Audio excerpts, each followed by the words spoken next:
이렇게 하면 총 투자금은 약 3,356만 원이 되겠죠? 그럼 이걸 전세로 맞춘다면 어떨까요?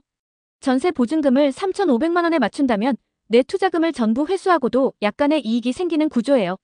만약 시간이 좀 걸리더라도 전세를 맞출 수 있다면 거의 무자본으로 부동산을 확보하는 셈이 되는 거죠. 집 한 채를 3천만 원도 안 들이고 구할 수 있다면 솔직히 믿기 힘들죠.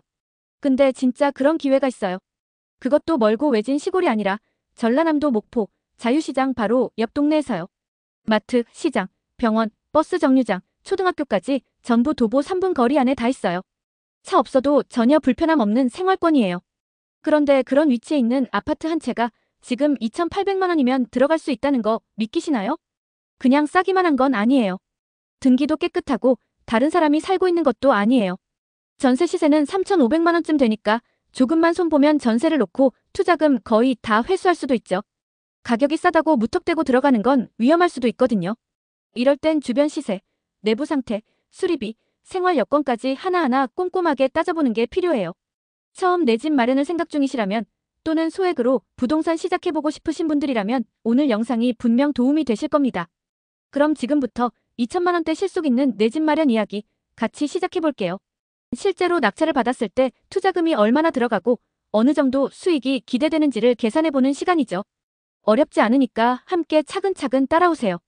먼저 실거래가를 살펴보면 이 단지의 1층 매물이 2024년 9월에 4,500만 원에 거래된 기록이 있어요.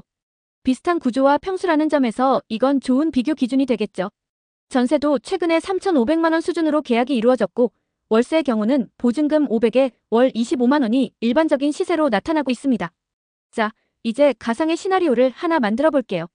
이번 3차 입찰에 참여한다고 가정하고 낙찰가를 2,856만 원으로 잡습니다.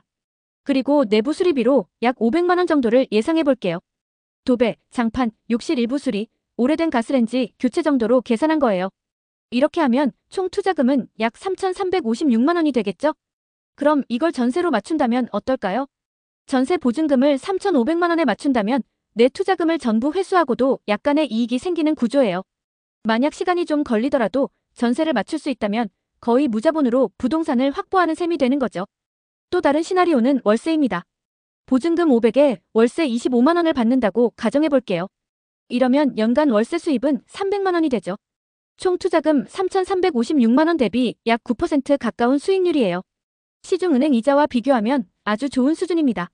투자금 대비 연간 수익을 퍼센트로 계산하려면 연간 수익 나누기 총 투자금 곱하기 100을 해주시면 됩니다. 즉 300 나누기 3,356 곱하기 100 하면 약 8.9% 수익률이 나옵니다. 이건 아주 단순한 계산이고 실제로는 공실기간이라든지 관리비, 세금 등도 감안해야 해요. 하지만 이 계산만으로도 이 물건이 가진 기본적인 수익성이 꽤 괜찮다는 걸 알 수 있어요. 그리고 월세로 운영할 경우에는 잔금 납부 이후 바로 임대가 가능하다는 점도 장점이죠. 반면 전세는 기간을 맞춰야 하니까 공실을 방지하려면 미리 세입자 수요를 파악하는 게 중요합니다. 목포는 상대적으로 전세 수요도 꾸준한 편이고 인근 자유시장이나 초등학교, 병원 등의 생활 인프라가 탄탄하기 때문에 임차인 구하기가 어렵지 않을 거예요. 또한 투자금이 3천만 원대라면 대출 없이도 접근이 가능해서 리스크가 낮고 진입 장벽이 낮은 것도 큰 장점이죠. 여기서 또 한 가지 수익률을 더 높이는 방법이 있어요. 인테리어를 너무 고급으로 하지 말고 꼭 필요한 부분만 깔끔하게 손보는 겁니다. 욕실 누수만 잡고 도배장판 새로 하고 주방 일부만 교체해도 세입자 눈에는 새 집처럼 깔끔하게 보이는 효과를 줄 수 있죠. 이런 식으로 수익률을 극대화할 수 있는 인테리어 전략을 쓰는 게 경매 투자에서 정말 중요합니다. 또 월세로 운용하면 매달 수익이 생기니 자산으로서도 안정감이 크고 나중에 매도할 때도 가격대가 부담되지 않기 때문에 유동성도 확보할 수 있어요. 사막글로벌 아파트는 1981년에 준공된 10개 동, 총 355세대 규모의 단지입니다.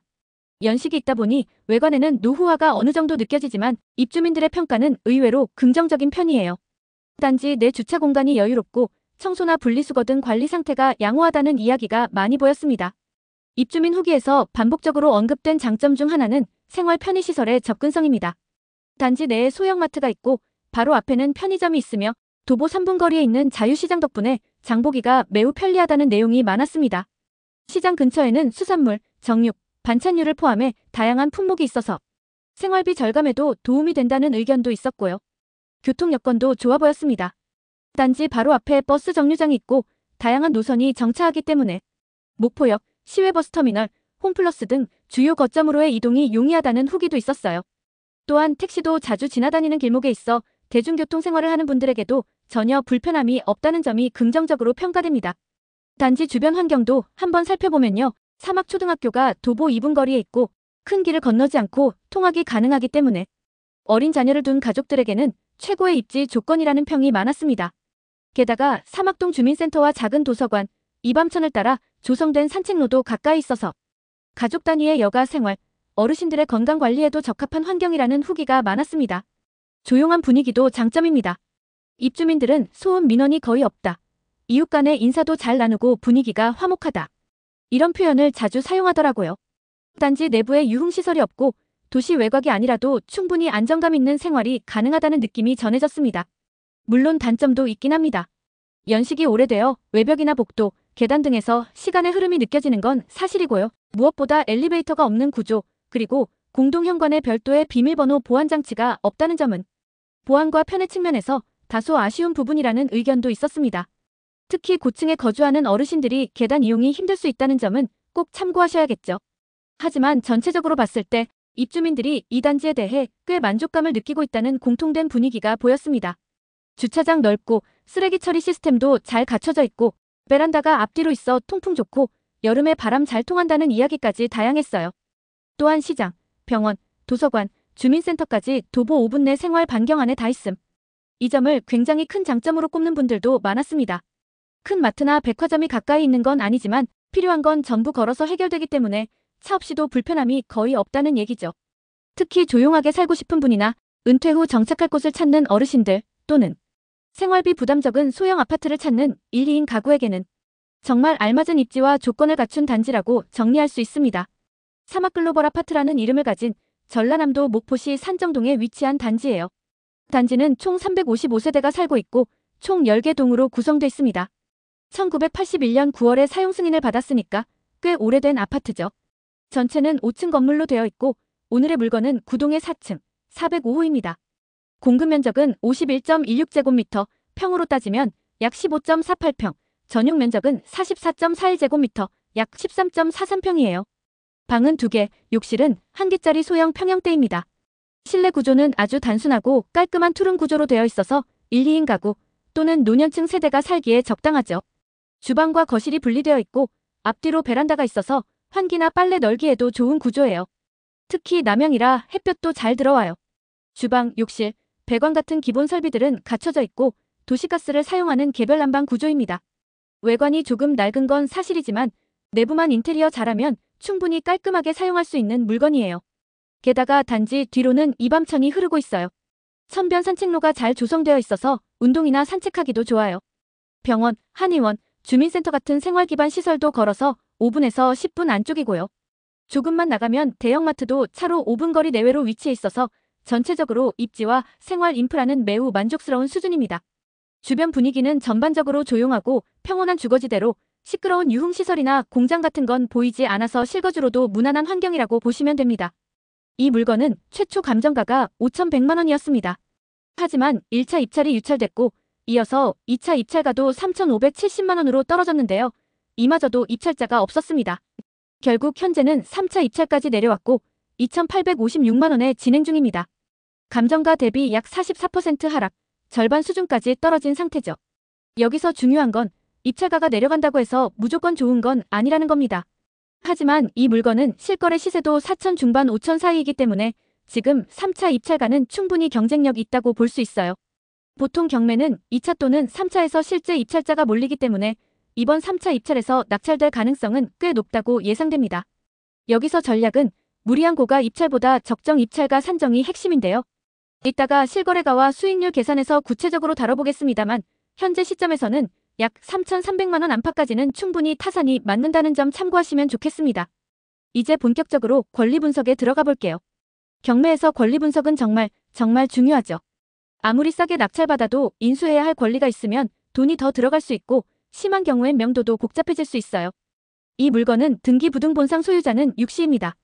이후로 몇 건의 가압류가 설정되어 있는데요. 2019년, 2020년, 2023년, 2024년에 각각 2천만 원, 624만 원, 또 2천만 원, 그리고 마지막으로 3,988만 원까지 다양하게 있네요. 하지만 핵심은 말소기준 권리가 뭔지 파악하는 거예요. 이 물건의 말소기준 권리는 2024년 11월 20일에 설정된 임의경매입니다. 경매로 모두 소멸될 권리라고 보시면 됩니다. 그리고 가장 중요한 포인트, 임차인 여부입니다. 전입세대 열람과 현황 조사서에 따르면 임차인은 존재하지 않고 소유자 본인만 점유하고 있는 상태예요.